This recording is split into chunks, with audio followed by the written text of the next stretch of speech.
अस्सलाम वालेकुम and hello दोस्तों, आपको आज के एपिसोड में वेलकम करते हैं। वैसे तो दुनिया में कुदरती आफात का आना आम है।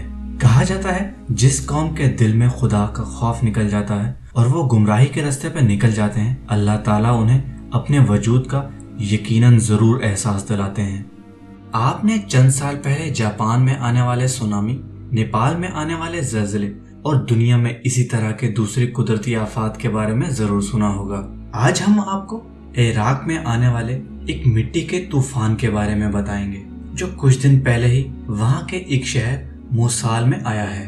कहा जाता है कि इस तूफान के गुजर जाने के 2 दिन तक शहर में धूल से अंधेरा रहा था। इसमें खास बात यह है कि इस तूफान के गुजर जाने के बाद बहुत ज्यादा माली नुकसान हुआ और इसके साथ साथ इस आंधी ने एक मासूम बच्चे को अपने अंदर समा लिया और उस बच्चे का बाद में कुछ नहीं पता चला। यह आंधी इतनी खतरनाक थी कि उसने पूरे शहर को तबाह कर दिया। दोस्तों, आज के एपिसोड के लिए इतना ही, लेकिन हम एक और मजेदार एपिसोड के साथ दोबारा आएंगे। हमारे चैनल को सब्सक्राइब करें ताकि हर न्यू वीडियो को फौरन से देख सकें।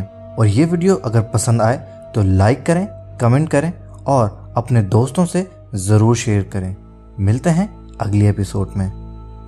मेरे YouTube चैनल को सब्सक्राइब करें और इस बेल आइकॉन को ऑन करें ताकि आप हमारी नई आने वाली हर वीडियो को फौरन से देखें।